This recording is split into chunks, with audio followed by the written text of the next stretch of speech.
Praise the Lord. கர்த்தர் நல்லவர், கர்த்தர் நல்லவர், கர்த்தர் நல்லவர்.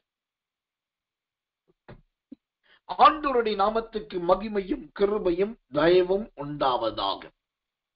நான் சொன்னேன், யூதா என்ற பெயரிலே ஏறத்தாழ 13 பெயர்களை குறித்து 13 விதமான யூதாக்கள் இருக்கிறதாக நான் சொன்னேன்.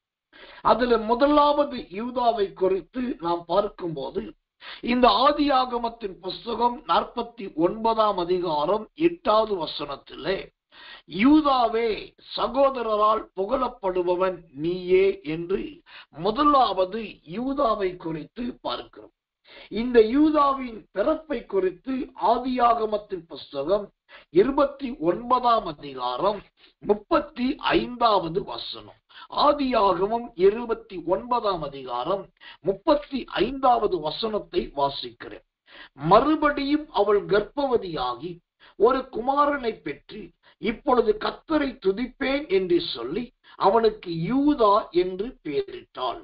அதற்கு பிற்பாடு அவளுக்கு பிள்ளை பேரு நின்று போயிற்று. இதுதான் யாக்கோபின் 4ஆம் சகோதரன், 4ஆம் குமாரனாகிய யூதா. இந்த யூதா யாக்கோபின் மனைவிகளில் முதல் மனைவியும் முறைப்படியான மனைவியுமான லேயாளுக்கு பிறந்த பிள்ளை. இந்த யூதா பிறந்த பின்பு அந்த லேயாளுக்கு பிள்ளை பேரு நின்று போயிற்று என்று வேதம் சொல்லுது. இந்த யூதா இங்கு முதலாவது யூதாவாக வர்ணிக்கப்படுகிறதை பார்க்கலாம். கர்த்தருடைய நாமத்துக்கு மகிமையும் கிருபையும் தயவும் உண்டாவதாக. இந்த முதல் யூதாவிலிருந்து நாம் கற்றுக்கொள்ள வேண்டிய சத்தியம் என்ன என்று கேட்டால், இந்த யூதா ஆதியும் அடந்தமும் நிறைந்த ஒரு மனுஷன். ஆதியும் அடந்தமும் என்று சொன்னால், ஆதியாகமத்தில் ஆரம்பிக்கப்படுகிற இவனை குறித்த விவரங்கள் வெளிப்படுத்தின விசேஷம் வரைக்கும் தொடருகிறதா இருக்கிறது. ஒரு நல்ல தேவனால் நடத்தப்படுகிற மனுஷனுடைய சாட்சி என்பது அது ஆரம்பம் முதல் முடிவு வரைக்கும் நிலைத்து நிற்கிறதா இருக்கும். அப்படிப்பட்டதுதான் நல்ல ஒரு தேவ மனுஷனுடைய வாழ்க்கையின் அனுபவம். கர்த்தர் நல்லவர். அதை போல இரண்டாவது யூதாவை குறித்து உங்களோடு கூட சொல்லும்படியாக கர்த்தருக்குள் பிரயாசப்படுகிறேன். யோசுவாவின் புஸ்தகம் 7ஆம் அதிகாரம் 1வது வசனம். யோசுவா 7ஆம் அதிகாரம் 1வது வசனம். இஸ்ரவேல் புத்திரர் சாபத்தீடானதிலே துரோகம் பண்ணினார்கள். எப்படி எனில், யூதா கோத்திரத்து கோராகுடைய குமாரனாகிய சப்தியின் மகன் கர்மிக்கு பிறந்த ஆகான் என்பவன். இங்கு இரண்டாவது யூதாவை குறித்து சொல்லும் போது, இந்த இரண்டாவது யூதா என்றால் யார் என்று பார்த்தால், இது ஒரு தனிப்பட்ட மனுஷனை குறித்து சொல்லாமல் யூதா கோத்திரம் என்று பார்க்கிறோம். கர்த்தருடைய நாமத்துக்கு மகிமையும் கிருபையும் தயவும் உண்டாவதாக. யூதா கோத்திரம் முதலாவது ஒரு தனி மனுஷனா யூதா என்று அழைக்கப்பட்டவன், புகழப்பட்டவன். இப்போ அழகான ஒரு யூதா கோத்திரமாய் மாறி இருக்கிறார். கோத்திரம் என்றால் என்ன? ஒரு பெரிய புகழ்பெற்ற வம்சம் என்று அர்த்தம். ஒரு கோத்திரம் என்று சொன்னால் சூத்திரம், அது ஒரு பெரிய தலைமுறைக்கு அடையாளம். அப்போ யூதா என்கிறவன் வெறும் பேரை உடையவனாய் மாத்திரம் அல்லாமல் அவன் நல்ல ஒரு அடையாளமாக, தலைமுறைக்கு அடையாளமாய் மாறுகிறான். நம்முடைய ஜீவியமும் நம்முடைய வாழ்க்கையும் கூட அப்படியாய் மாற வேண்டும். இன்றைக்கும் கூட தமிழ்நாட்டிலே சில குடும்பங்களுக்கு பார்த்தீங்கன்னா வம்சத்தின் பெயர்கள் இருக்கும். கர்த்தருடைய நாமத்துக்கு மகிமை உள்ளதாக. அவங்க என்ன பெயர் வச்சாலும் அந்த பெயருக்கு பின்னாடி அவங்களுக்கு அந்த வம்சத்தின் பெயரும் பின்தொடர்ந்து வரும். காரணம், அது அவர்களுக்கு ஒரு காலத்திலே முக்கியமானதாகவும் பிரபல்யமானதாகவும் காணப்பட்டதா இருந்தது. கர்த்தருடைய நாமத்துக்கு மகிமையும் கிருபையும் தயவும் உண்டாவதாக. கர்த்தர் நல்லவர், கர்த்தர் நல்லவர், கர்த்தர் நல்லவர். இந்த யூதாவிலே முதலாவது யாக்கோபின் குமாரன் என்று சொன்ன, இரண்டாவது யூதா கோத்திரம் என்று சொல்லி யோசுவா 7ஆம் அதிகாரம் 1வது வசனத்தை உங்களுக்கு காண்பித்தேன். கர்த்தர் நல்லவர். மூன்றாவதாக இந்த யூதாவிலே யூதா என்று அழைக்கப்பட்ட இன்னொரு மனுஷனை குறித்து உங்களுக்கு காண்பிக்க விரும்புகிறேன்.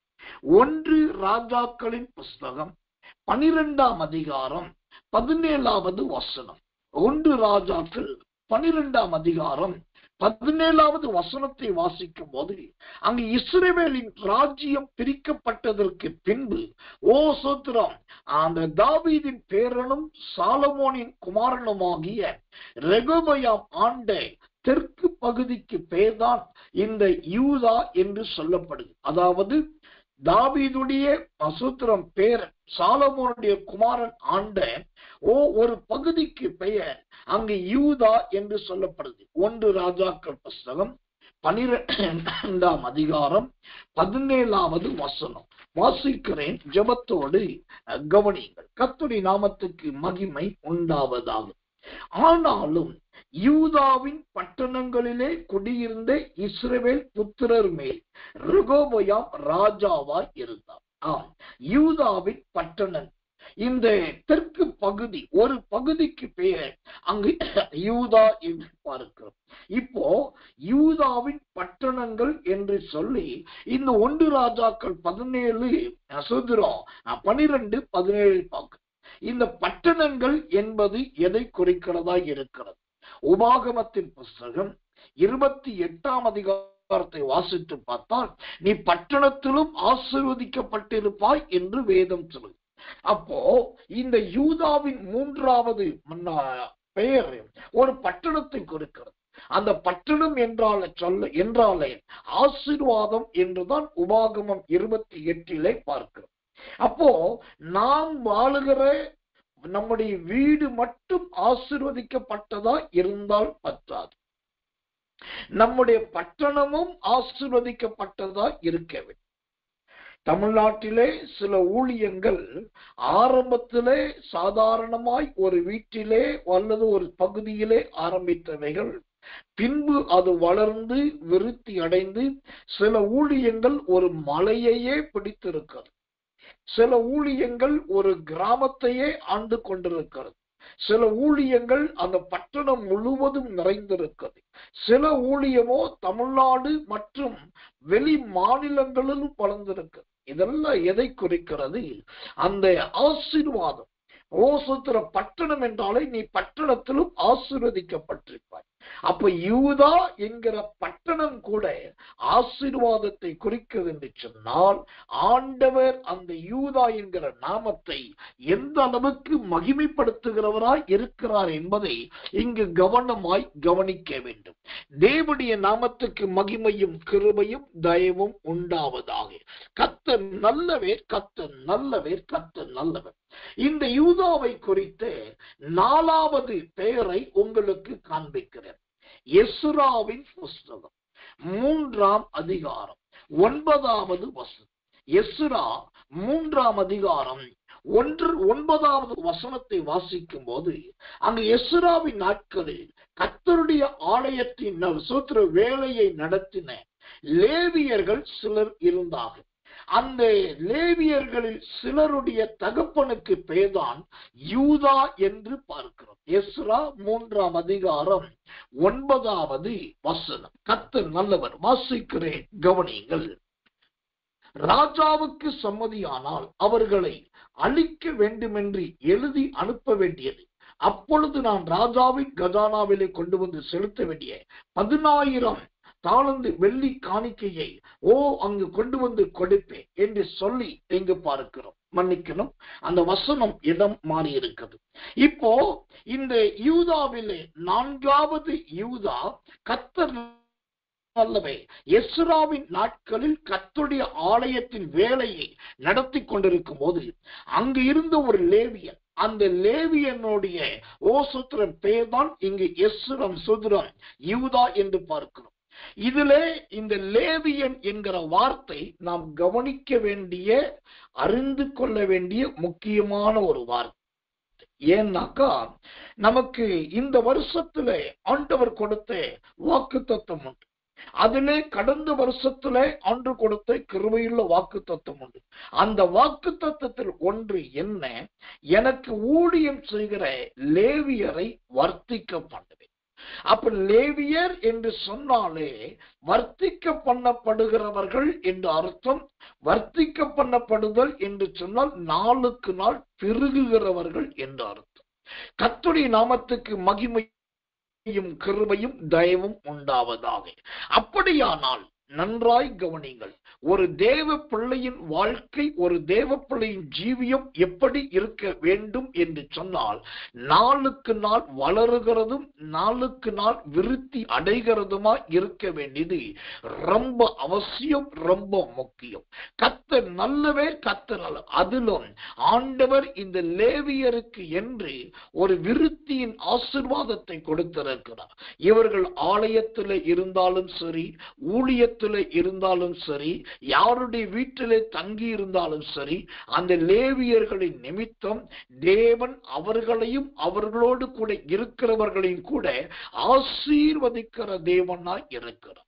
அப்போ தேவனுடைய ஊழியக்காரனாகிய நான் இந்த அருமையான ராத்திரி நேரத்தில் உங்களுக்கு சொல்ல வேண்டிய ஒரு கிருபையுள்ள வார்த்தை என்னவென்று சொன்னால், கர்த்தர் நல்லவர், கர்த்தர் நல்லவர், கர்த்தர் நல்லவர். நீங்கள் அந்த லேவியரை போல காணப்படுவீர்கள் என்று சொன்னால் உங்களையும் தேவனாகிய கர்த்தர் வர்த்திக்க பண்ணுவார். தேவனுடைய நாமத்துக்கு மகிமையும் கிருபையும் தயவும் உண்டாவதாக. வாசிக்கிறேன் அந்த எஸ்ராவின் புஸ்தகம் 3ஆம் அதிகாரம் 9வது வசனம். கர்த்தர் நல்லவர்.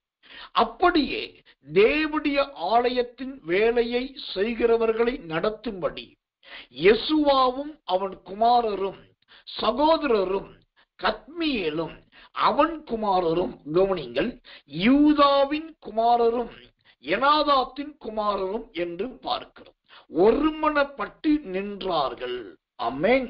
இந்த தேவனுடைய ஆலயத்தின் வேலையை செய்வதில் இருந்த அந்த லேவியர்களில் சிலருடைய தகப்பன் தான் இந்த யூதாவாய் இருக்கிறார்.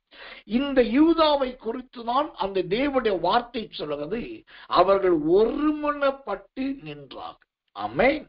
லேவியருக்குள் காணப்பட்ட அந்த ஆசீர்வாதத்துல பல ஆசீர்வாதம் உண்டு. அதுல ஒரு பெரிய ஆசீர்வாதம் என்னன்னா அந்த ஒருமனப்பட்டு நிக்கிறது. நீங்க ஆதியாகமம் முதல் அதில் குறிப்பாய் மோசையின் காலத்திலே லேவியர்கள் கர்த்தருக்காக பிரிக்கப்பட்டு அந்த ஆசாரியத்துவத்தில் என்றைக்கு நியமிக்கப்பட்டார்களோ அது முதல் கடைசி வரைக்கும் லேவியர்களை எங்க பார்த்தாலும் அவர்கள் ஒருமனப்பட்டு இருக்கிறதை நன்றாய் பார்க்கலாம். ஒரு உண்மையை சொல்ல வேண்டுமானால், இந்த கடைசி காலத்திலே தேவ ஜனங்களுக்குள் அந்நிய பாஷை இருக்குது, நல்ல பாட்டு இருக்கிறது, சிலருடைய வாயிலே வசனம் இருக்கு. இதெல்லாம் நல்லது தான். நீங்க அந்நிய பாஷையில பேசினாலும், அழகாய் அருமையாய் பாடல்களை பாடினாலும், நல்ல வசனங்களை மனப்பாடமா சொல்ல தெரிந்தாலும் கூட இருக்கிறவர்களோடு ஒருமனம் இல்லாவிட்டால் இந்த லேவியருடைய இந்த யூதாவுடைய ஆசீர்வாதத்தை நம்மால் சுதந்திரிக்க முடியாது. அந்த ஒருமனம் என்பது ரொம்ப முக்கியம், ரொம்ப அவசியமான ஒன்று. கர்த்தருடைய நாமத்துக்கு மகிமையும் கிருபையும் தயவும் உண்டாவதாக. ஒருமனம் இல்லாவிட்டால் அங்கு என்ன நடக்கும்? இதற்கு பலரும் பல உதாரணங்களை சொல்வாங்க. ஆனால் ஒருமனம் இல்லாவிட்டால் என்ன நடக்கும்னா கொலையே நடக்கும் என்றுதான் பைபிள் சொல்லும். ஒருமனம் இல்லாவிட்டால் கொலை கூட நடக்கும். இதை நான் சொல்லவில்லை, வேதமே சொல்லுங்க. ஆதாம் ஏவாளுக்கு பிறந்த கர்த்தர் நல்லவர் காயின் ஆபேல், அங்க 2 பேர் இருக்கிறார்கள். ஆனால் அந்த 2 பேருக்குள்ள பாருங்க, அந்த ஆதியிலேயே ஆரம்ப நாட்களிலேயே ஒருமனம் இல்லை. அவங்க ஒருமித்து ஒன்றாய் நடக்கவில்லை, ஒருமித்து ஜீவனம் பண்ண முடியல. அதனால நடந்தது என்ன? ஆபேலை குறித்த ஒரு எரிச்சல் காயினுக்கு வந்தது. அந்த எரிச்சல் என்றைக்கு காயினுக்கு வந்ததோ அந்த கணமே அவனுக்குள் ஒரு பொல்லாத ஆவி கிரியை செய்ய ஆரம்பித்தது. ஒரு கட்டம் வந்தபோது அவன் ஆபேல் மீது வன்மம் கொண்டு அவனை கொலை செய்து கொண்டான். இப்ப காரணம் என்ன? நிறைய பேர் சொல்லுவாங்க, கொடுத்த காணிக்கைகள் வேறு, அதனாலதான் அங்க அவன் கொல்லப்பட்டான், அப்புறம் அதனாலதான் மரணித்தான், அவன் சொத்துறோம், அதனால இவனுக்கு அவனை பிடிக்கலன்னு சொல்லி. ஆனா உண்மை என்னன்னா, இரண்டு பேரும் சகோதரர்கள் தான், காயினும் ஆபேலும். ரெண்டு பேரும் ஒரு தாய் ஒரு தகப்பனுக்கு, அந்த நல்ல பெற்றோருக்கு பிறந்தவர்கள் தான். ஆனா இவர்களுக்குள் அந்த ஒரு மனம் இல்லாத ஒரு தன்மை அங்கு மரணத்தில் கொண்டு போய் முடிக்கிறது. சிலர் சொல்லலாம், ஆபேலின் ரத்தம் தேவனை நோக்கி கூப்பிட்டது என்று. உண்மைதான், ஆபேலின் ரத்தம் கூப்பிட்டது என்பதில் சந்தேகமில்லை. அதற்கு பழைய ஏற்பாடும் புதிய ஏற்பாடும் ஆதாரம் தான், நான் இல்லைன்னு சொல்லவில்லை.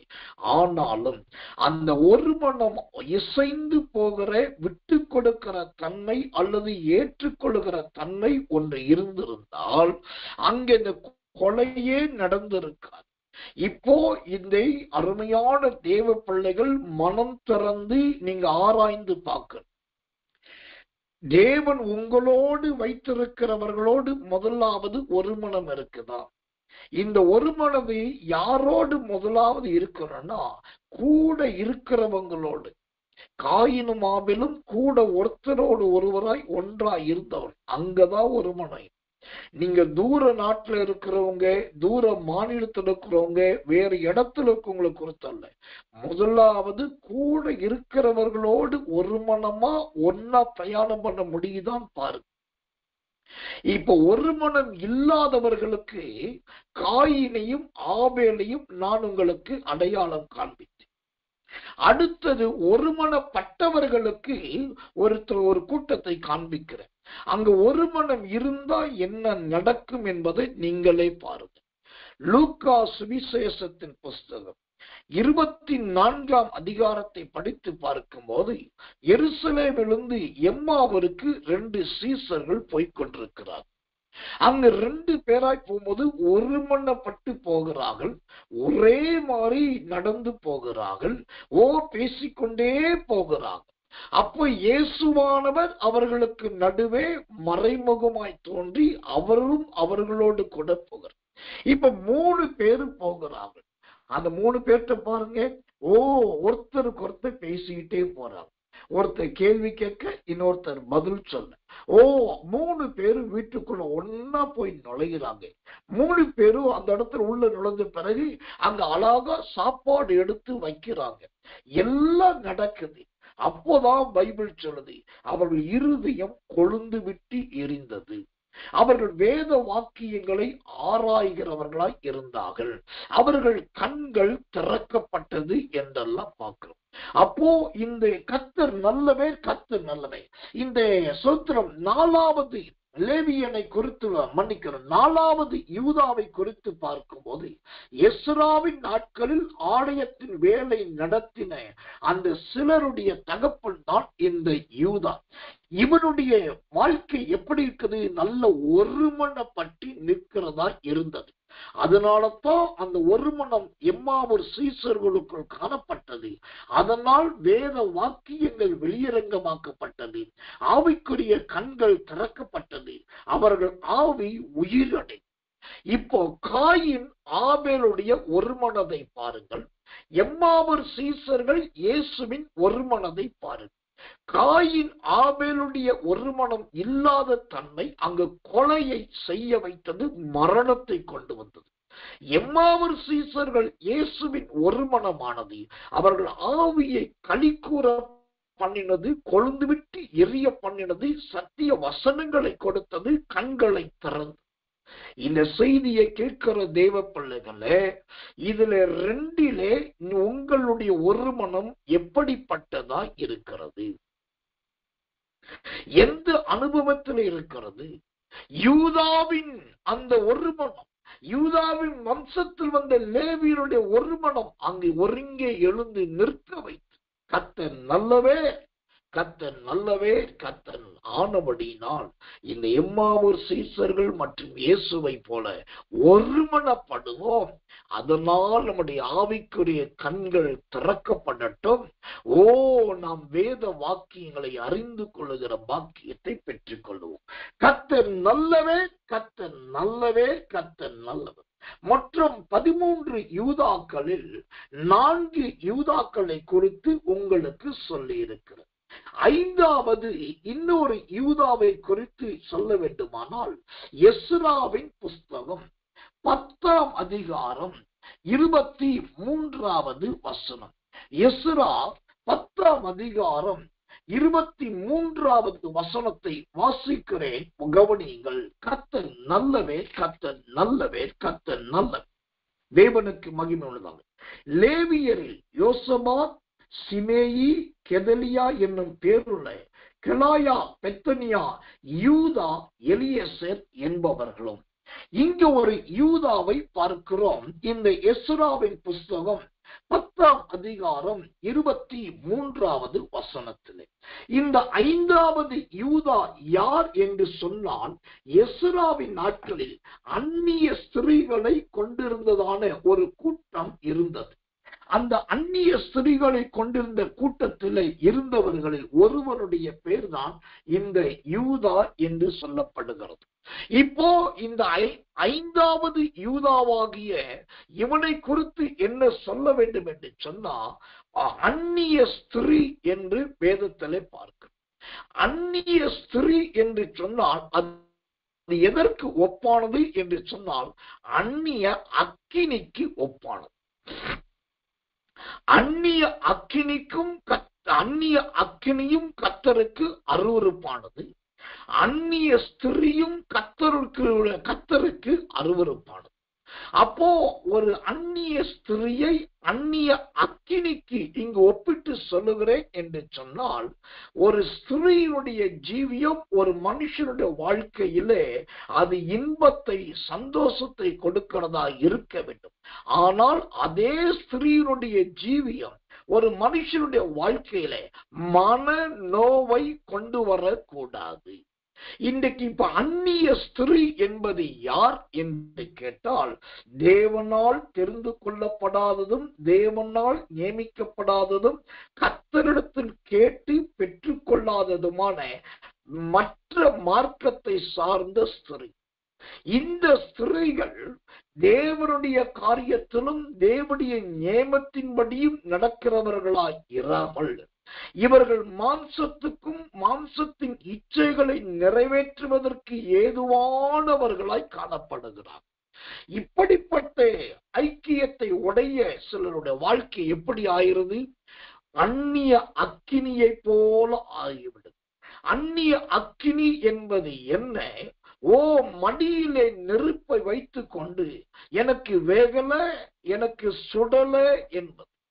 கர்த்தர் நல்லவர். ஆனால் சிலருடைய குடும்பத்தில, சிலருடைய வாழ்க்கையில இப்படி அந்நிய ஸ்திரீகளுடைய அனுபவம், அந்நிய ஸ்திரீகளுடைய ஜீவியம் வந்து விடுகிறபடினால் அந்த குடும்ப வாழ்க்கை எப்படி மாறிவிடுகிறது? மன நோவாக மாறிவிடுகிறது. மன நோவாக. ஆதியாகமத்தின் புஸ்தகம் 26ஆம் அதிகாரம் 35வது வசனத்தை வாசிக்கிறேன் பாருங்கள். அவர்கள் ஈசாக்குக்கும் ரெபெக்காளுக்கும் மனநோவாய் இருந்தார்கள். எனக்கன்பான தேவ பிள்ளைகளே, சோத்திரம். இந்த 5வது யூதா எஸ்ராவின் நாட்களிலே எண்ணிக்கை எண்ணிக்கொண்டிருக்கும் போது அங்கு அவன் காணப்படுகிறான். ஆனால் அவன் கொண்டிருந்த ஸ்திரியோ அந்நிய ஸ்திரியை கொண்டவர்கள் பட்டியலில் வருகிறது. இதிலிருந்து நாம் கற்றுக்கொள்ள வேண்டிய காரியம் என்ன? நம்முடைய பெயர் யூதா என்றும், யோசேப்பு என்றும், அல்லது மார்க்கு என்றும், அல்லது ரெபெக்காள், பெபையாள், தெபோராள், எஸ்தர் என்றும் வைத்துக் கொள்வது முக்கியம் அல்ல. நாம் தேவனுடைய பாளையத்துக்கு உட்பட்டவர்களாய் இருக்கிறோமா அல்லது அந்நியர்களாய் இருக்கிறோமா என்பதை ரொம்ப கவனமாய் கவனிக்க வேண்டும். நம்முடைய இருதயமானது சந்தோஷமா இருக்கிறதா, மன நோவா இருக்கிறதா என்பதை கவனிக்க. மனநோவு எப்போதுமே ஒண்ணு வருது.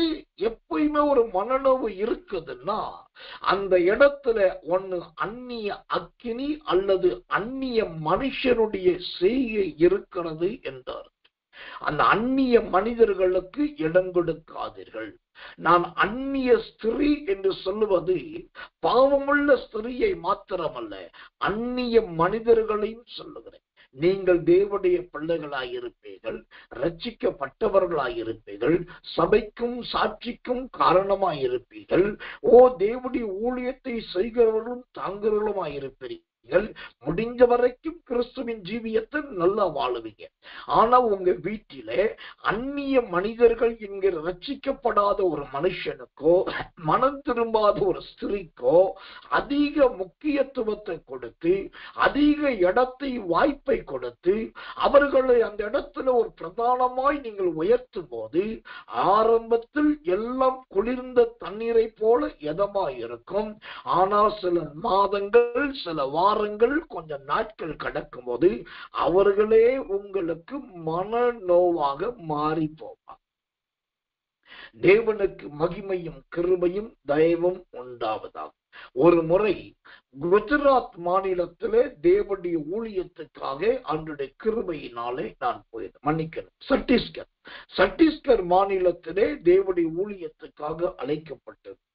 அப்பொழுது நான் டெல்லியிலே போயிருந்த போது அங்கே ஊழியர் செய்த நாட்களில் என்னால் தொடப்பட்ட ஒரு சகோதரி, அந்த சகோதரி தான் என்னை சத்தீஸ்கர் மாநிலத்திலே அங்கு அழைத்திருந்தார்கள்.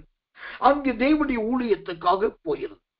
அவங்க நல்ல ஒரு செழிப்புள்ள ஒரு குடும்பம், நல்ல டாம்பிகமான இருக்கிறார்கள். தொழில் வளங்களும் நல்ல வருமானங்களும் நல்ல செல்வ செழிப்பும் இருக்கு. அவங்க வீட்டிலே தங்கி இருந்து தேவனுடைய ஊழியத்தை 1-2 நாட்கள் நிறைவேற்றி, ஒரு நாள் அந்த குடும்பத்துக்கென்று ஒரு கூட்டத்தை ஆயத்தப்படுத்த சொல்லி இருந்தேன்.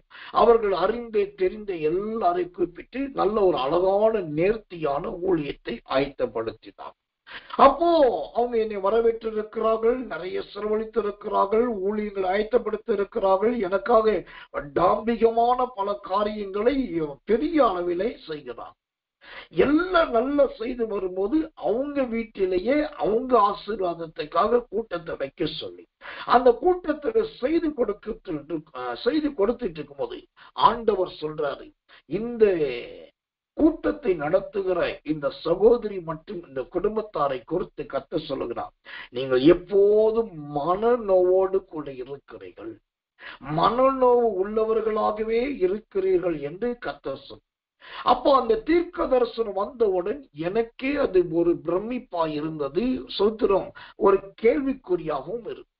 ஏன்னா நான் தங்குற இடம், சோத்திரம், அவங்க என்னை கூட்டு போற காரு, அவங்களுடைய வசதி வாய்ப்பு எல்லாம் பாக்குறேன். எல்லாமே மகா டாம்பிகம், பயங்கர பிரம்மாண்டம், கத்துனல. ஆனா கத்தர் சொல்றாரு, நீங்க நிம்மதியற்றவராய் மனநோவோடு கூட இருக்கிறீங்க. கூட்டம் எல்லாம் முடிந்தது. வந்த எல்லா ஜனங்களுக்கும் ஜெபித்து அனுப்பப்பட்டது. முடிவிலே அவர்களோடு சேர்ந்து வீட்டிலே நான் விருந்துண்டு கொண்டிருக்கேன்.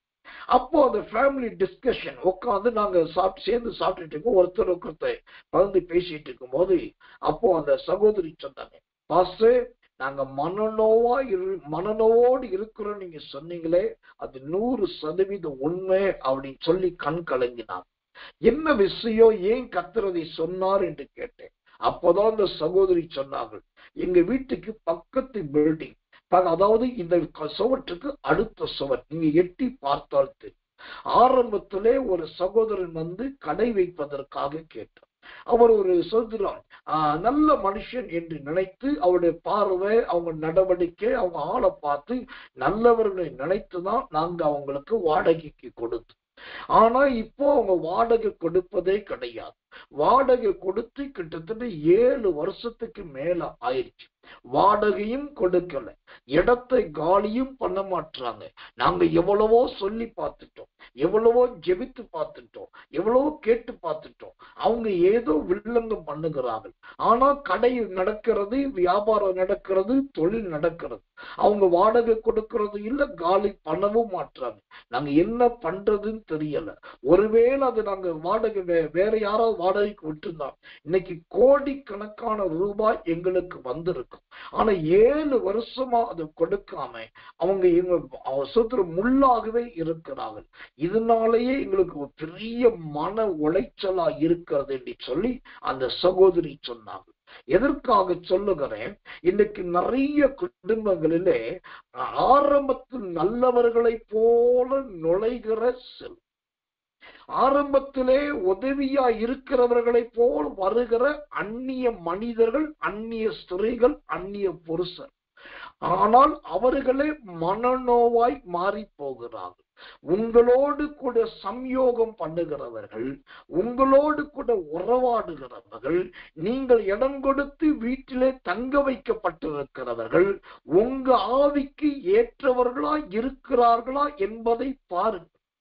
உங்க சமாதானத்துக்கு ஏதுவாய் இருக்கிறார்களா என்று பாருங்கள். இல்லாவிட்டால் ஒரு காலத்திலே அவர்களே உங்களுக்கு அந்நிய அக்கினியாய் மாறி சுட ஆரம்பித்து விடுவார். அவர்களே உங்களுக்கு மன நோவாய் மாறி விடுவார். யூதா என்கிற பெயர் இருந்தால் பத்தாது, நான் யூதா கோத்திரம் என்று சொன்னால் பத்தாது, நான் யூதாவின் வம்சம் என்று சொன்னால் பத்தாது, நான் இந்த ஜாதிக்காரன் என்று சொன்னால் பத்தாது, நாம் அந்நியர்களை ஏற்றுக்கொள்ளுகிறவர்களாய் இராமல் தேவ ஜனங்களோடு பாட அனுபவிக்க வேண்டும். மோசே சொன்னானே, நாம் தேவ ஜனங்களோடு பாட அனுபவிக்க வேண்டும். பாடே அனுபவித்தாலும் அது தேவ பிள்ளைகளோடு இருக்க வேண்டும். இந்த 5ஆம் யூதாவாகிய அந்நிய ஸ்திரியை கொண்டே யூதாவை போல நாம் காணப்படக்கூடாது. கர்த்தர் நல்லவே, கர்த்தர் நல்லவே, கர்த்தர் நல்லவே. உங்க மனநோவை எல்லாம் ஆண்டவர் மாற்றுவாராம். 6வதாக இந்த யூதா என்னும் நாமம் கொண்ட இன்னொருத்தனை குறித்து உங்களுக்கு சொல்லுகிறேன். நெகேமியாவின் புஸ்தகம் 1ஆம் அதிகாரம் 9வது வசனம். நெகேமியாவின் புஸ்தகம் 11ஆம் அதிகாரம் 9வது வசனம். இந்த 6வது யூதா யார் என்று சொன்னால், எருசலேமில் குடியிருக்கும்படி கேட்டுக்கொண்ட போது அதற்கு சரி என்று ஒத்துக்கொண்டதான விசாரிப்புக்காரனில் ஒருவன். இவனை குறித்து இவன் பென்யமீன் வம்சத்தை சார்ந்தவன் என்றும் செனுவா என்கிறவனுடைய குமாரன் என்றும் வேதம் சொல்லுகிறது. வாசிக்கிறேன். நெகேமியாவின் புஸ்தகம் 11ஆம் அதிகாரம் 9வது வசனம். அவர்கள் மேல் விசாரிப்புக்காரனான சிக்ரியின் குமாரன் யோவேலும், பட்டணத்தின் மேல் 2வது விசாரிப்புக்காரனான செனுவாவின் குமாரன் யூதாவுமே. கர்த்தர் நல்லவே. இப்போ இந்த செனுவாவின் குமாரனாகிய யூதா, இந்த யூதா 6வது யூதா என்று நாம் பார்க்கிறோம். இந்த 6வது யூதாவை குறித்து சொல்லும் போது அழகான ஒரு வார்த்தை அங்கு சொல்லப்படுகிறது, விசாரிப்புக்காரன் என்று சொல்லி. கர்த்தருடைய நாமத்துக்கு மகிமையும் தயவும் உண்டாவதாக. எனக்குன்பான தெய்வ பிள்ளைகளே, இந்த விசாரிப்புக்காரன் என்று சொல்லப்படும் போது அது ஒரு பதவியை, ஒரு பொறுப்பை காண்பிக்கிறதா இருக்கிறது. கர்த்தர் நல்லவே, கர்த்தர் நல்லவே. எல்லாரும் விசாரிப்புக்காரர்களாக மாறிவிட முடியாது. எல்லாரும் விசாரிப்புக்காரர்களாய் இருக்கவும் முடியாது. அதே சமயத்துல விசாரிப்புக்காரன் பதவியோ அல்லது பொறுப்போ அவ்வளவு எளிமையானதும் கிடையாது. கர்த்தர் நல்லவே. அது ஒரு கடினமான காரியம். ஏனென்று சொன்னால், போய் விசாரிக்கும் போது ஒருவர் அதை ஏற்றுக்கொள்ளுவார்கள், ஒருவர் ஏற்றுக்கொள்ள மாட்டார்கள். ஒருவர் இணங்கி வருவார்கள், ஒருவர் இணங்கி வரமாட்டார்கள். விசாரணை செய்யும் போது சிலருக்கு சரியான புள்ளி விவரங்கள் கிடைக்கும், சிலருக்கு சரியான புள்ளி விவரங்கள் கிடைக்காமல் போகும். அப்போ விசாரிப்புக்காரன் என்பது அது ஒரு கடினமான வேலை. ஆனாலும் அந்த கடினமான வேலைகளில் நியமிக்கப்பட்ட ஒருவன் தான் இந்த யூதா என்கிற மனுஷன். எனக்கன்பான தெய்வ பிள்ளைகளே, இந்த யூதா என்கிற 6வது யூதா விசாரிப்புக்காரனா இருக்கிறதை போல வேதம் சொல்லுகிறது, நாம் எதை விசாரிக்க வேண்டுமானால் நல்ல ஒரு மனுஷன் தன் குடும்பத்தை விசாரித்து நடத்துகிறவனா இருக்க வேண்டும். ஓ கர்த்தர் நல்லவர், கர்த்தர் நல்லவர், கர்த்தர் நல்லவர். தன் குடும்பத்தை நன்றாய் விசாரிக்கிறவர்கள் யார்? அந்த வீட்டினுடைய நன்மை தீமைகளை பார்க்கிறவர்கள் யார்? வீட்டில் உள்ளவர்களுடைய ஆதங்கத்தையும் குமுறலையும் அறிந்திருக்கிறவர்கள் யார்? அந்த விசாரிப்புக்காரர்கள் தான் சபைக்கு ஏற்றவர்கள் என்று வேதம் சொல்லுது. ஓ ஆராதனைக்கு ஏற்றவர்கள் என்று வேதம் சொல்லுது. நாம் மற்றவர்களை விசாரிக்கலாம், ஆனால் நம்முடைய குடும்பத்தை விசாரிக்கிறது எப்படி இருக்கிறது? சிலருடைய விசாரிப்பு பார்த்தீங்கன்னா ஆரம்பமும் தப்பா இருக்கும், எல்லாமே தப்பா இருக்கும். ஆனால் அந்த விசாரிப்புக்காரர்கள் தான் செய்வது தப்பு என்பதை ஒத்துக்கொள்ளவே மாட்டார்கள். ஒரு முறை ஒரு ரயில் பயணம், ஒரு ரயிலிலே பயணிகள் ஏறி உட்கார்ந்து விட்டார்கள். குறிப்பிட்ட நேரம் வந்தது, ரயில் விசிலடித்து ரயிலும் புறப்பட்டு விட்டது. அப்போ அங்கு ரயில் டிக்கெட் பரிசோதகர் உள்ளே வந்தார். உள்ளே வந்து ஒரு கோச், அந்த கோச்சிலே ஒரு கேபினுக்கு உள்ளே வந்தா, அந்த கேபின்ல இருக்கிறவங்க குறைஞ்சது அப்படி ஒரு ரவுண்ட், உங்களுக்கு தெரியுமோ 4 பேரா இருப்பாங்க, மேலே கீழே. ஒருத்தர் டிக்கெட் கேட்டார், ஒருத்தர் டிக்கெட் எடுத்து கொடுத்தார். டிக்கெட்டை பார்த்துட்டு அந்த டிக்கெட் பரிசோதகர் செக்கர் சொன்னா, நீங்க ட்ரெயின் மாறி ஏறிட்டீங்க, அடுத்த ஸ்டேஷன்ல இறங்கிருங்க அப்படி. எதிர்த்தாப்புல இருக்க டிக்கெட் கேட்டார், அவரும் டிக்கெட் எடுத்து கொடுத்தார். உடனே பார்த்துட்டு, இது என்னது, நீங்களும் ட்ரெயின் மாறி ஏறிட்டீங்க, நீங்க அடுத்த ஸ்டேஷன்ல இறங்கிருங்க, உங்களுக்காக நான் சொல்லிக்கிறேன் அப்படின்ட்டு. இது ஒவ்வொருத்தரா பாக்குறாரு. அங்க இருக்கிற ஒரு 6-7 பேரு எல்லா டிக்கெட்டுமே ராங்கா இருக்கு. இப்ப சொல்றாரு, ஏன் எல்லாரும் மாறி ஏறிட்டீங்க, நீங்களாம் ஒரு டீமா? எல்லாரும் இல்ல நாங்களாம் வேற ஒருத்தவங்க, அவங்க வேற ஊரு, நான் வேற ஊரு, இவரு வேற, நான் வேற, இங்க யாரையும் தெரியாது, நாங்களாம் வேற ஆட்கள். அப்போ அங்க இருக்கிற அந்த பேசஞ்சர்ல ஒருத்தர் சொன்னாரு, சார் நீங்க உங்க டியூட்டி கார்டை எடுத்து பாருங்க, நீங்க வேற ட்ரெயின்ல ஏறி இருக்கீங்களா பாருங்கன்னு பார்த்தாக்கா, இவர் எடுத்து தன்னுடைய ஷிஃப்ட் டியூட்டி கார்டு எடுத்து பாக்குறாரு. இவர் கன்னியாகுமரி டு சோத்ரம் கத்தநடுவ சென்னைக்கு போக வேண்டிய ட்ரெயின்ல ஏற வேண்டிய மனுஷன் கன்னியாகுமரியிலிருந்து ராமேஸ்வரம் போற ட்ரெயின்ல இந்த செக்கர் ஏறிட்டார். இப்ப நல்லா கவனிக்கணும், இவர் ட்ரெயினை மாத்தி ஏறிட்டு இவருடைய டியூட்டியில தவறா இருந்துட்டு எல்லாரையும் பார்த்து, நீ வேற ட்ரெயின் ஏறிட்ட, நீ வேற ட்ரெயின் ஏறிட்ட, நீ வேற ட்ரெயின் ஏறிட்ட, அடுத்த ஸ்டேஷன் இறங்கிரு அப்படின்னு சொன்னாக்கா, இன்னைக்கு நிறைய பேருடைய விசாரிப்பு என்பது இப்படிதான் இருக்கிறது. தன்னிடத்தில் பல குறைகள், தன்னிடத்தில் சில தவறுகள், அது பெரிய இமாலய தவறாயிருக்கும். ஆனால் அதை அவர்கள் கவனிப்பதே கிடையாது. மற்றவங்களை மட்டும் உன் டிக்கெட் சரி கிடையாது, உன் ரிசர்வேஷன் சரி கிடையாது, உன்னுடைய கவுண்டிங் சரி கிடையாது, ஓ ஐடி கார்டு சரி கிடையாது என்று மற்றவர்களை சொல்லுவது. இந்த 6வது யூதா விசாரிப்புக்காரனா இருக்கிறான். எனக்கன்பானவர்களே, இந்த செய்தியை கேட்கிற நீங்கள், உங்களுடைய விசாரிப்பு எவ்வளவு பெர்ஃபெக்டா இருக்குது என்பதை கவனி. எவ்வளவு உத்தமம் நியாயமா இருக்கிறது என்பதை கொஞ்சம் கவனிச்சு பாருங்க. மற்றவர்களை சொல்லுவதை விட நம்முடைய டியூட்டியை கரெக்டா பார்க்கிறோமா? ஓ நம்முடைய ஐடி கார்டு கரெக்டா இருக்குதா? நாம் ஏறி இருக்கிற ட்ரெயின் முதலாவது சரியா இருக்குதான் முதல் செக் பண்ணணும். கர்த்தர் நல்லவர், தேவனுக்கு மகிமை உண்டாவதாக.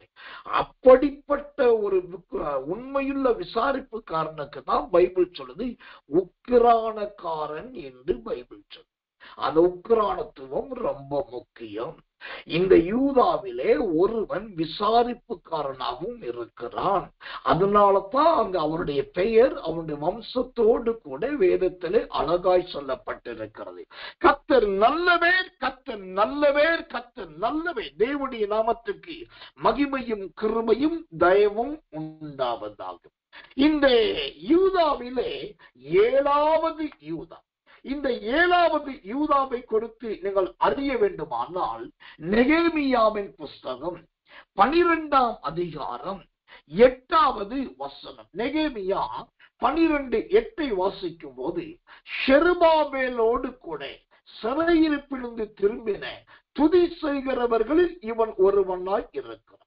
ஓ துதி செய்கிறவர்களை விசாரிக்கிற அந்த லேவியரில் ஒருவன் தான் இந்த 7வது யூதா. வாசிக்கிறேன், நெகேமியா 12:8 வசனம். லேவியர் யார் என்றால் யெஷுவா, பின்னூயி, கத்மியேல், செரபியா, யூதா, மத்தனியா என்பவர்கள். இவனும் இவன் சகோதரரும் துதி செய்தலை விசாரித்தார்கள். அல்லேலூயா. இந்த 7வது யூதா யார் என்று கேட்டா, எஸ்ராவின் நாட்களிலே கர்த்தரை துதிப்பதற்காகவும் தேவனை ஆராதிப்பதற்காகவும் ஆராதனை செய்தலை மகிமைப்படுத்துவதற்காகவும் ஒரு பெரும் கூட்டம் ஒன்று இருந்தது. அந்த கூட்டத்திலே துதிக்கிறவர்களுக்கு அந்த கூட்டத்திலே அவங்களுடைய நிறை குறைகளை கேட்பதற்கும் அவங்களுக்கு வேண்டிய உதவி ஒத்தாசைகளை செய்வதற்காகவும் ஒருவன் இருந்தான், விசாரிப்புக்காரனாயிருந்தான். அந்த விசாரிப்புக்காரனுக்கு பேர் தான் யூதா. இவன் 7வது யூதா. இப்போ இந்த 7வது யூதாவிடத்திலிருந்து நாம் கற்றுக்கொள்ள வேண்டிய ஒரு பாடம் என்னவென்று சொன்னா, அந்த நெகேமியா 12:8 சொல்லுகிறது, இவன் சகோதரரும் துதி செய்தலை விசாரித்தார்கள். துதி செய்தலை. கர்த்தர் நல்லவர். இது எவ்வளவு ஒரு அற்புதமான வார்த்தை பாருங்க, எவ்வளவு அழகான ஒரு வார்த்தை பாருங்க. இது ஒரு கருகலான வார்த்தை, இது ஒரு மறைமுகமான வார்த்தை, இது அதிகம் அறியப்படாத ஒரு வார்த்தை, அது எல்லாரும் பயன்படுத்தாத வார்த்தை. இப்படி ஒரு வசனம் இருக்கிறதே பலருக்கு தெரியாது. அந்த வசனத்துல இப்படி ஒரு துதி செய்தலை விசாரித்தல்ங்கிற வார்த்தை இருக்குது 98% தெரியாது. ஆனா இது ரொம்ப நல்ல வார்த்தை, அருமையான வார்த்தை என்று சொல். ஏன்னா துதி செய்தலை விசாரித்தல் என்று சொன்னா, இந்த 7வது யூதா துதி செய்தலை விசாரிக்கிறது. ஆரம்பத்தில் முதல் யூதாவை பார்க்கிறோமே, யாக்கோவின் 4ஆம் குமாரனாகி யூதா. அந்த யூதா என்றாலே துதி என்றுதான் அர்த்தம். ஏனென்றால் இந்த யூதாவை முதல் லேயால் பெற்றெடுக்கும் போது, இப்போது நான் கர்த்தரை துதிப்பேன் என்று சொல்லிதான் முதல் யூதாவுக்கு துதி என்று அவள் பெயர் வைத்தாள். அந்த துதிக்கு இணையாகத்தான் யூதா என்று நாமம் கற்பிக்கப்பட்டது. எப்படி முதல் யூதா துதிக்கு காரணமாய் இருக்கிறானோ, அதே போல இந்த 7வது யூதா துதிக்கிறவர்களின் கூட்டத்தில் இருந்தான். நான் சொன்னேன், இந்த நெகேமியா 12:8 ஓ சூத்திரம் துதி செய்தலை விசாரித்தார்கள் என்று. இது நல்ல வார்த்தைன்னு சொன்னேன். ஏன் நல்ல வார்த்தைன்னு சொன்னாக்கா, இன்னைக்கு எந்த பெற்றோருமே தம் பிள்ளைகளை பார்த்து கேட்கிற கேள்வி என்னன்னா, நீ சாப்பிட்டியா அப்படின்னு கேட்கு. சாப்பிட்டியா அப்படின்னு கேட்கிற வாயி இன்னைக்கு கர்த்தரை துதிச்சியா அப்படின்னு கேட்கறதுக்கு நாக்கு வெளியே வரமாட்டேங்குது. இன்னைக்கு கர்த்தரை ஸ்தோத்திரம் பண்ணியா அப்படின்னு கேட்கறதுக்கு உதடு ஒத்துழைக்க மாட்டேங்குது. இன்னைக்கு தூங்குனியா, நீ படுத்திருந்தியே நல்லா தூங்குனியா அப்படின்னு காலையில கேட்க தெரியுது. அதிகாலையில ஏஞ்சி கர்த்தரை ஆராதிச்சியான்னு கேட்க தெரியாது. அப்ப இந்த நாக்கும் உதடும் என்ன செய்து, உலகத்துக்குரியவைகளையும் சுகத்துக்குரியவைகளை மட்டுமே பேச வைக்குது, கேட்க வைக்குது. ஆனா ஒரு தேவ பிள்ளையுடைய வாயும் உதடும் என்ன செய்யணும், நம்ம வீட்டில் இருக்கவங்களை பார்த்து இன்னைக்கு நல்ல கர்த்தரை ஸ்தோத்திரம் பண்ணியா, இன்னைக்கு நல்ல கர்த்தரை துதிச்சியா, ராத்திரி படுக்கும் போது ஜோமனிட்டு படுத்தியா, காலை எந்திரிக்கும் போது ஜோமனிட்டு எந்திரிச்சியா, ஜோமன்னாம படுக்க கூடாது, ஜோமனாம எந்திரிக்க கூடாது என்று சொல்லி ஒவ்வொரு பிள்ளைகளையும் நாம் கேட்கிறவர்களாய் ஒரு பெற்றோர் இருக்க வேண்டும். அதுதான் துதி செய்தலை விசாரிக்கிற யூதா. அல்லேலூயா.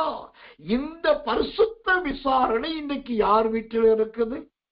இந்த நல்ல விசாரணை யாருடைய ஜீவியத்தில் இருக்குது? ஆனா அதை மீறி 3வது ஒண்ணு கேட்கிறாங்க.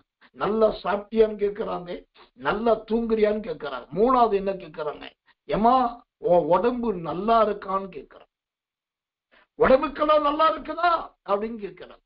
அப்போ மூணாவது கேள்வி என்ன? நீ நல்லா இருந்தா போதும், ஆரோக்கியமா இருந்தா போதும் தான் விரும்புறமே தவிர, அந்த நல்லா இருக்கிறதுக்கும் ஆரோக்கியமா இருக்கிறதுக்கும் தேவனுடைய துதிதான் என்கிற ஒரு அஸ்திவார உபதேசம் இன்னைக்கு பலருடைய ஜீவியத்துல இல்லை. அப்படியானால் நாம் செய்ய வேண்டியது, இந்த செய்தியை கேட்டுக்கொண்டிருக்கும் போது உங்க வலது கரத்தை எடுத்து உங்க உதட்டிலும் நாவிலும் வைத்து இன்று முதல் துதி செய்தலை விசாரிக்கிறவனாக நான் மாறுவேன். இன்று முதல் ஜெபிக்கிறதை விசாரிக்கிறவளாய் நான் மாறுவேன்.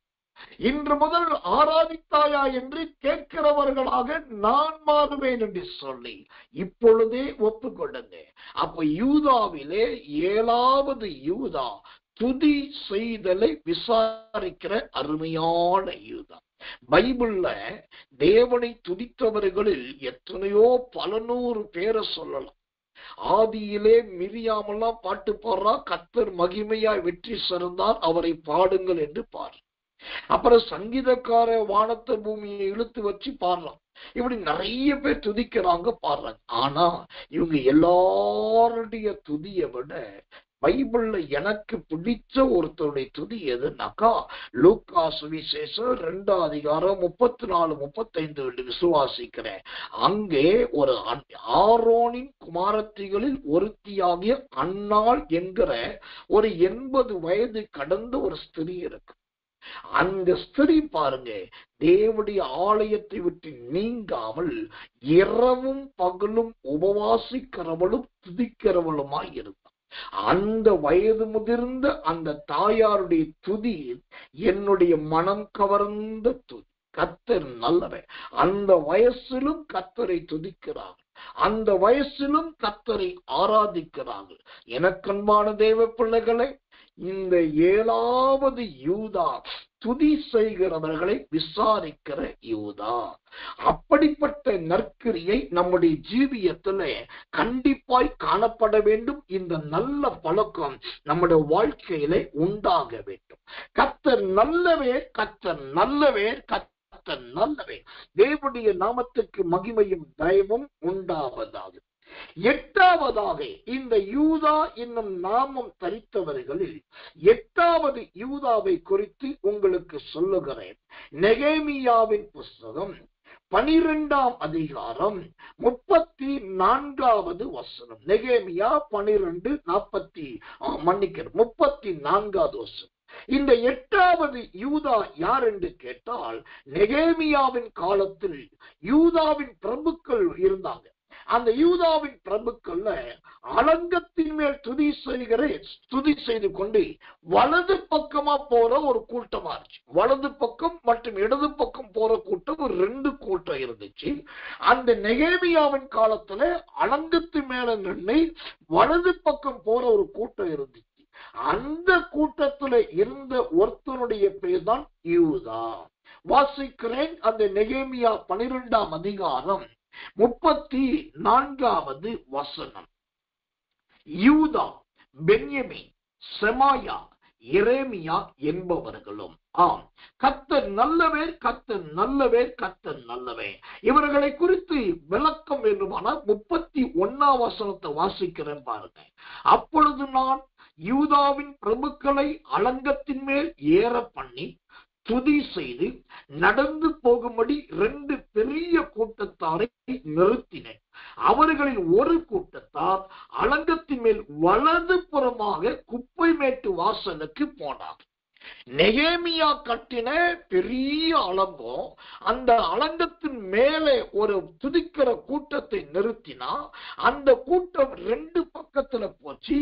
ஒன்னு வலது பக்கத்துக்கு போனது, இன்னொன்று வேறு பக்கத்துக்கு போனது. இதுல 8வது யூதா என்கிறவன் இந்த அலங்கத்தின் மேல் துதிக்கிறவர்களில் வலது பக்கத்தில் போன அந்த கூட்டத்தின் யூதாவாய் இருக்கிறான். எனக்கன்பான தேவ பிள்ளைகளை, இங்கு கவனிக்க வேண்டிய இந்த 8வது யூதாவிடத்திலிருந்து நாம் கற்றுக்கொள்ள வேண்டிய காரியம் என்ன? வலது புறம் என்கிற ஒரு சத்தியத்தை கற்றுக்கொள்ள வேண்டியவர்களாய் இருக்கிறோம். கர்த்தர் நல்லவர், கர்த்தர் நல்லவர், கர்த்தர் நல்லவர். அப்படியானால் இந்த வலது புறம் என்பது எதை குறிக்கிறது? இந்த சூத்திரம் வலது புறம் என்பதை எதை காண்பிக்கிறதா இருக்கிறது? சங்கீதங்களின் புஸ்தகம் 91 சங்கீதம் 7வது வசனம். சங்கீதம் 91:7. உன் பக்கத்தில் 1000 பேரும் உன் வலது பக்கத்தில் 10,000 பேரும் விழுந்தாலும் அது உன்னை அணுகாது. ஆமென். வலது புறம் என்பது ஆபத்தில்லாத பகுதியை காண்பிக்கிறது. வலது புறம் என்பது நல்ல பாதுகாப்பை காண்பிக்கிறது. அப்ப 13 யூதாக்களில் 8வது யூதா நெகேமியாவின் அலங்கத்தின் மேலே வலது பக்கத்தில் போனவன். அந்த வலது பக்கம் என்பது துதிப்பது மாத்திரமல்ல, அங்கு 10,000 என்கிற 10,000 எதிரிகள் வந்தாலும் இவர்களை தொட முடியாது. எனக்கன்பான தேவ பிள்ளைகளே, இந்த வலதுபுறத்தை குறித்து நான் சொல்ல வேண்டுமானால் நிறைய சொல்லலாம். பொதுவாக எல்லாரும் என்ன சொல்வார்கள்? தேவனாகிய கர்த்தர் வரும்போது வலது பக்கத்திலே தம்முடைய நல்ல செம்மறியாடுகளை சேர்ப்பார். அதை விட இந்த வலதுபுறம் என்பது தேவ ஜனங்களுக்கு இருக்கிற பாதுகாப்பு. இன்னொன்னு என்ன தெரியுமா? ஆண்டவருக்கு 2 கண்ணு இருக்குன்னு எல்லாருக்கும் தெரியும். அதுல ஒரு கண்ணு எப்படிப்பட்ட கண்ணுனாக்கா, சங்கீதக்காரன் சொல்றான், சங்கீதம் 142 சங்கீதம் 4வது வசனம். 142 சங்கீதம் 4வது வசனம். வித்தியாசமான வசனத்தை பாருங்க. வலது புறமாய் கண்ணோக்கி பாரும், என்னை அறிவார் ஒருவரும் இல்லை. அங்க சங்கீதக்காரர் சொன்ன, ஆண்டவரே நீ வலது புறத்துல பாரும் ஆண்டவரே. அப்படின்னா என்ன அர்த்தம்? ஆண்டவருடைய 2 கண்ணுல அந்த சங்கீதக்காரர் சொல்றான், உமது வலது புறத்தை கண்ணோக்கி பாருமையா, என் பக்கம் திரும்பி பாருமையா, எனக்கு உதவி யாரும் இல்லையான்றான். ஏன்னாக்கா ஆண்டவருடைய கண்ணுலயே இந்த வலது கண்ணு கூட அந்த வலது புறத்தை பார்த்து திக்கற்றவர்களுக்கு உதவி செய்கிறதா இருக்கிறது. கர்த்தர் நல்லவே, கர்த்தர் நல்லவே, கர்த்தர் நல்லவே. இந்த சத்தியத்தை கேட்கிற போதகர்களே, இந்த சத்தியத்தை கேட்கிற ஊழியக்காரர்களே, இந்த சத்தியத்தை கேட்கிற விசுவாச ஜனங்களே, யூதா என்னும் நாமம் கொண்ட 13 பேரிலே இந்த 8வது யூதா அலங்கத்தின் வலது புறத்திலே சென்று துதிக்கிறவனாக இருக்கிறான். அது 10,000 பேர் வந்தாலும் ஜெயிக்க முடியாத பாதுகாப்பான ஒரு யூதா. அப்ப இந்த செய்தியை கேட்கிற உங்களுக்கும் ஆண்டவர் ஒரு பாதுகாப்பின் தேவனா இருக்கிறார், அரவணைக்கிற கர்த்தரா இருக்கிறார், வலது புறத்தை கண்ணோக்கி பார்க்கிற தேவனா இருக்கிறார். கர்த்தர் நல்லவே, கர்த்தர் நல்லவே, கர்த்தர் நல்லவே. இதை விட ஒரு பெரிய பாக்கியம் வேற என்ன வேண்டும்? இதை விட ஒரு பெரிய ஸ்லாக்கியம் நமக்கு வேற என்ன வேண்டும்? எனக்கு என்ன ஒரு ஆச்சரிய வேதனைன்னா, நாம் கிறிஸ்தவ வாழ்க்கையில இந்த மேலோட்டமா ஏதோ பேரை கட்டிட்டு போயிடும். இப்ப யூதாவிலேயே இத்தனை யூதாக்கள் இருக்காங்க. ஒவ்வொரு யூதாவின் ஜீவியத்தை குறித்து வசனங்கள் எவ்வளவு அழகா தாமரப்பூ மாதிரி மலர்ந்திருக்கு பாருங்க. ரோஜா பூவை போல சிரிக்கிறது பாருங்க. எவ்வளவு அருமையான வாசனை திரவியங்கள் உள்ளே இருந்து வருகிறது பாருங்க. ஆனா இதையெல்லாம் நாம் கற்றுக்கொள்வது கிடையாதே. வலதுபுறத்தில் இருக்கிற யூதாவுக்கு இவ்வளோ பெரிய பாதுகாப்பு இருக்கிறதே. அந்த சத்தியத்தை நீங்கள் அறிந்தது உண்மைன்னா உங்களுக்கும் அந்த பாதுகாப்பை கர்த்தர் கொடுப்பா. கர்த்தர் நல்லவே, கர்த்தர் நல்லவே, கர்த்தர் நல்லவே. இந்த யூதா என்னும் நாமம் கொண்டதில் 9வது யூதாவை குறித்து சொல்ல வேண்டுமானால் நெகேமியாவின் புஸ்தகம் 12ஆம் அதிகாரம் 36வது வசனத்தை வாசிக்கும் போது, அங்கு நெகேமியா கட்டின அலங்கத்தின் மீது துதி செய்து கொண்டு வலது புறமாக குப்பை மேட்டு வாசலுக்கு போனேன். ஓ கர்த்தர் நல்லவே, கர்த்தர் நல்லவே. யூதாக்களில் இவனும் ஒரு மனுஷனாய் காணப்படுகிறான். தேவனுடைய நாமத்துக்கு மகிமையும் கிருபையும் தயவும் உண்டாவதாக. எனக்கன்பான தேவ பிள்ளைகளே, கர்த்தர் நல்லவே, கர்த்தர் நல்லவே. வாசிக்கிறேன் அந்த வசனத்தை. நெகேமியாவின் புஸ்தகம் 12ஆம் அதிகாரம் 36வது வசனம். தேவனுடைய மனுஷனாகிய தாவீதின் கீதவாத்தியங்களை வாசிக்கிறேன்.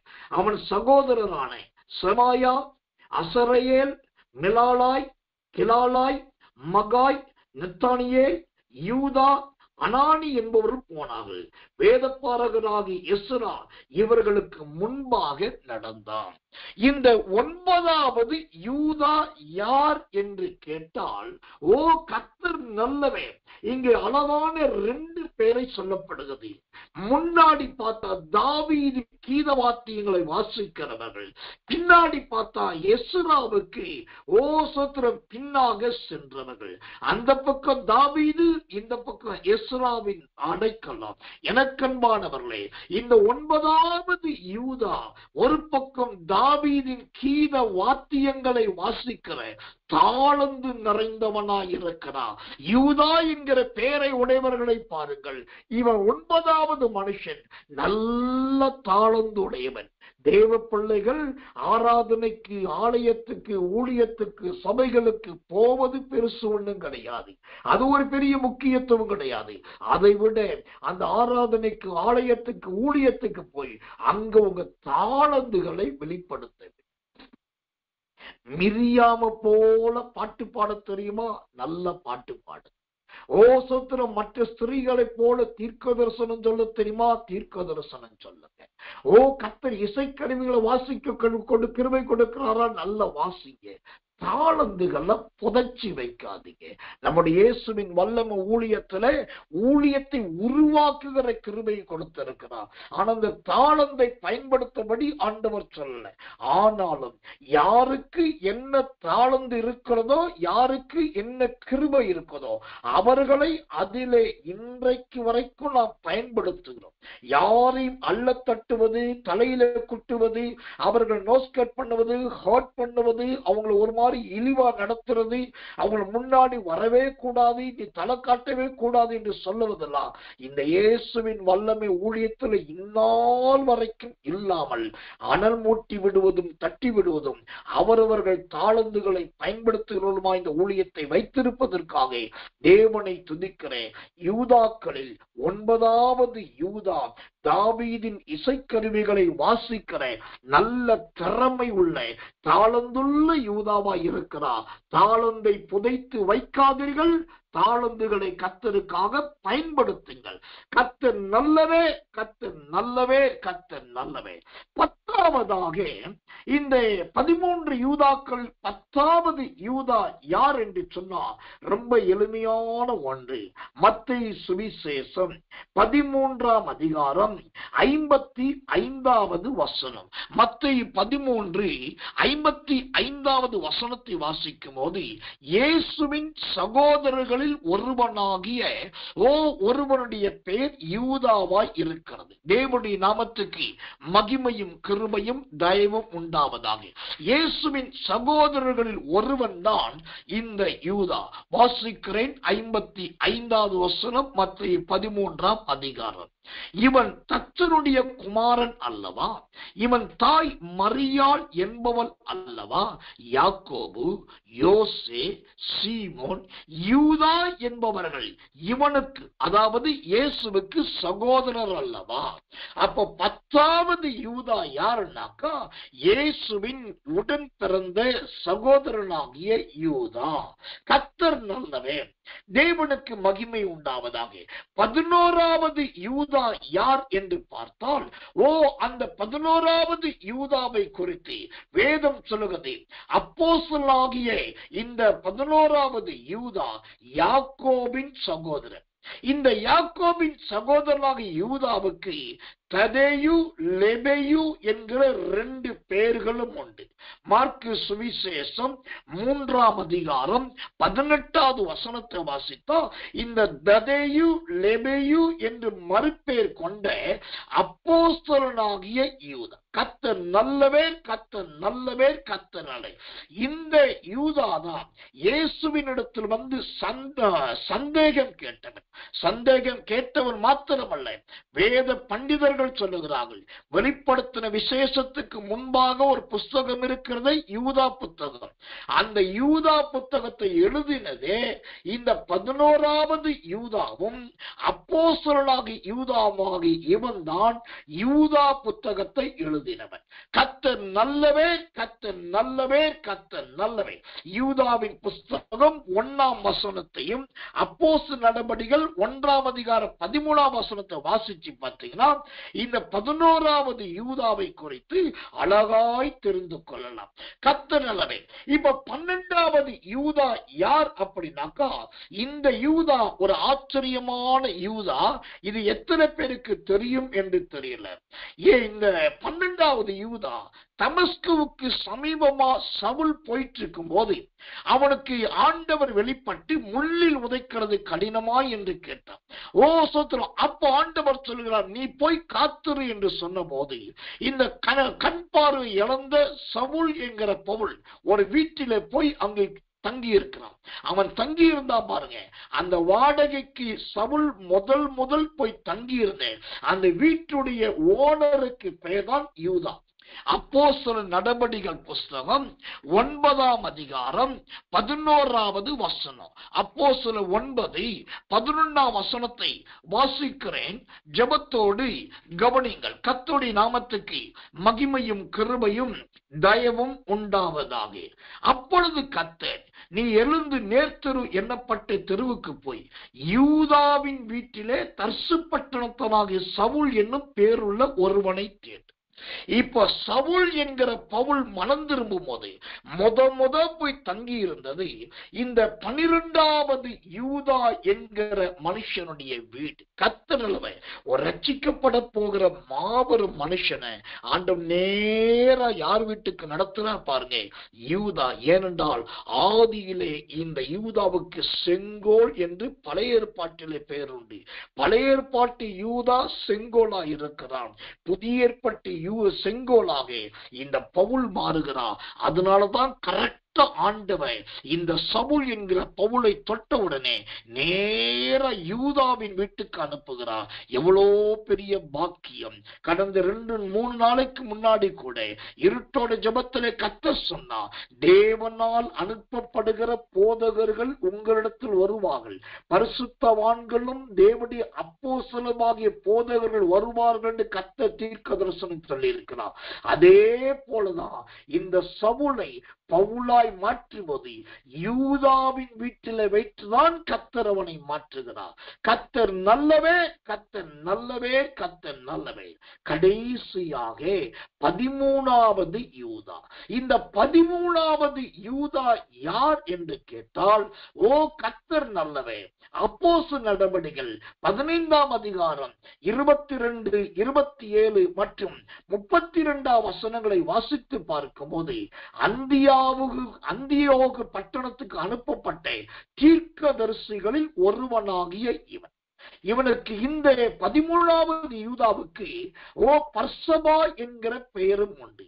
எனக்கன்பான தேவ பிள்ளைகளே, இந்த 13வது யூதா யாருனாக்கா, இயேசுவுக்கு 2 சீசர் கூட்டம் இருந்தது. ஒன்று 12 பேருள்ள அப்போஸ்தலர் கூட்டம், இன்னொன்று 70 பேருள்ள சீசர் கூட்டம். அந்த 70 பேர் கொண்ட சீசர் கூட்டத்தில் இருந்த 70 பேரில் ஒருவன் தான் இந்த அருமையான 13வது யூதா. இவனுக்கு பர்சபா என்கிற பெயரும் உண்டு.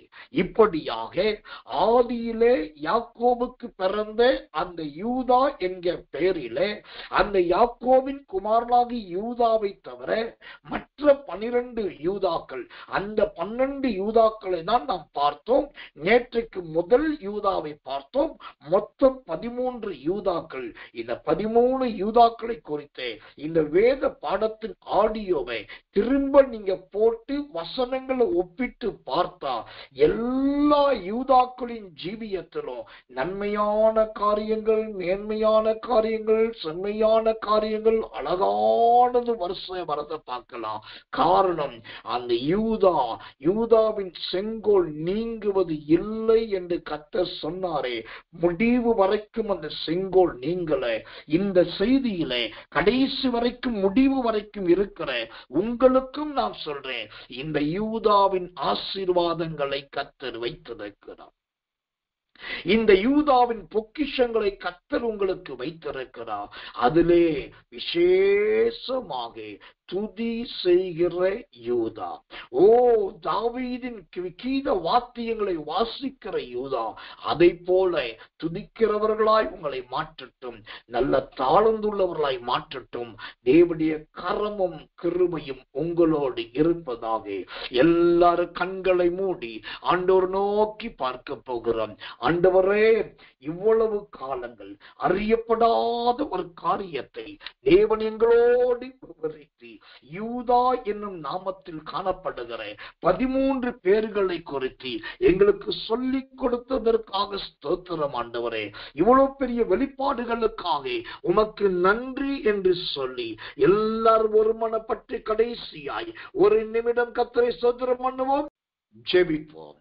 அன்புள்ள நல்ல பரம பிதாவே, நல்ல அருமையான இந்த சாயங்காலம் கடந்த ராத்திரி வேலைக்காக உமக்கு 1 கோடி நன்றி சொல்லுது.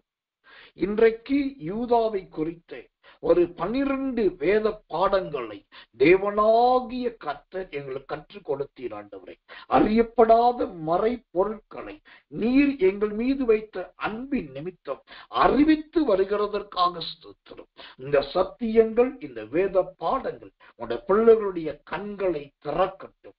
இப்படி அறியப்படாதவைகளையும் மறைப்பொருளானவைகளையும் கற்றுக்கொள்ளக்கூடிய வாஞ்சையும் விருப்பமும் இன்னும் உண்டாகட்டும். விசேஷமாக யூதாவின் அந்த துதியின் அபிஷேகம் உடைய பிள்ளைகளை நிரப்பட்டும். இந்த 2ஆம் பகுதி உடைய பிள்ளைகளுக்கு மகிமையாய் மாற்றினவே இன்னும் வருகிற நாட்களிலும் அதிக கிருபையினால் நிறைத்துவிடும். இரவில் நல்ல நித்திரை தாரும். காலை ஜெபத்திலே கலந்து கொள்ள உதவி செய்யும். இயேசுவின் ரத்தம் செய்யும். இயேசுவின் நாமத்தில் ஜெபிக்கிறோம் நல்ல பிதாவே. ஆமென், ஆமென், ஆமென்.